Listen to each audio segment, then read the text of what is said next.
दोस्तों नमस्कार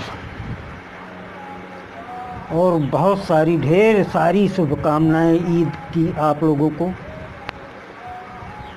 आप सभी लोगों को ईद की मुबारकबाद।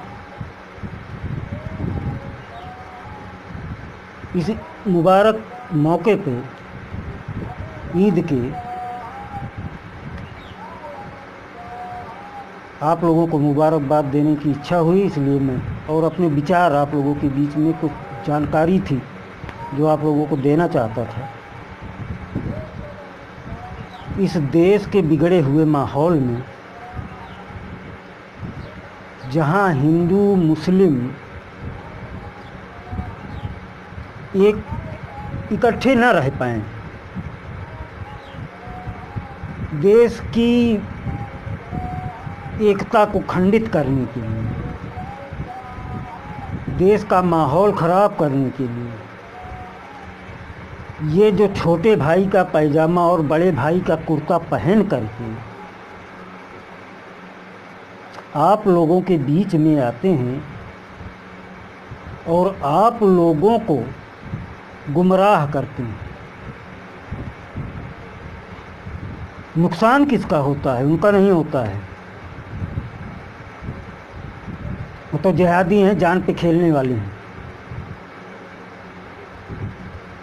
उनका तो खर्च पूरी तरह से वो संगठन आजीवन का खर्च दे ही देता है कि जाओ, अगर तुम मर भी जाते हो तो हम तुम्हें इतना दे रहे हैं कि परिवार कभी दुखी नहीं रहेगा।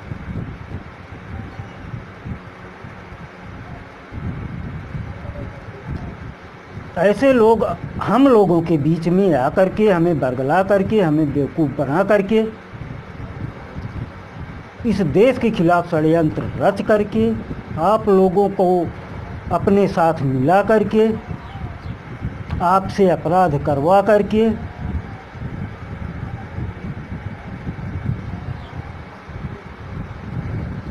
आपके परिवार का, आपके समाज में, आपके देश में पूरा अस्तित्व आपका ख़त्म कर देते हैं।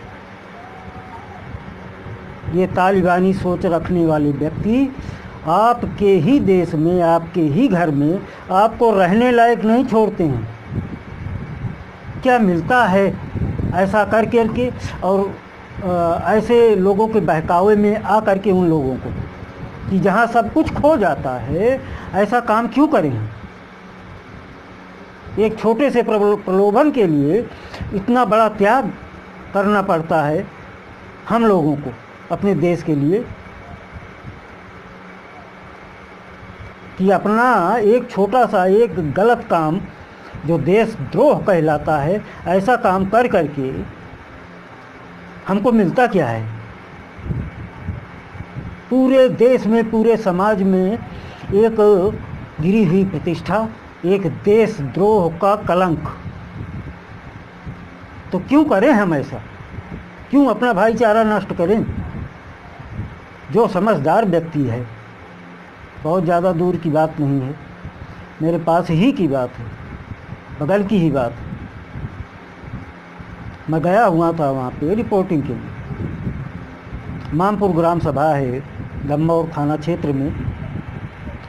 वहाँ के लोगों से बातचीत करने पे पूरा वहाँ के लोग जो हैं वो मुसलमान हैं, पूरे मोहम्मदन कास्ट के लोग हैं। वहाँ पे बाहुल्य क्षेत्र है, लेकिन वहाँ के लोगों का कहना ये था कि इस समय गवर्नमेंट जो चल रही है वो इतनी बढ़िया है कि हम उससे संतुष्ट हैं।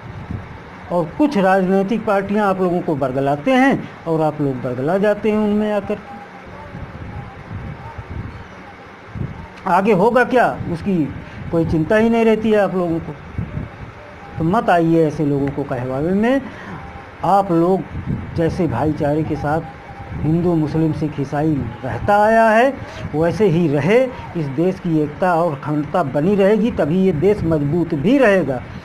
नहीं तो जैसे पहले ये अखंडता खंडित हुई थी, तो मुग़ल आए और अंग्रेज़ आए, तो अंग्रेज़ों को खदेड़ने के लिए जब हम दोनों इकट्ठा हुए तब अंग्रेज़ भगे, तो ऐसा ही कोई और आएगा और हम लोगों की आपसी फूट देख करके कहीं ना कहीं से इसकी अखंडता को खंडित करेगा और हमें गुलामी की जंजीरों में फिर से एक बार जकड़ना होगा।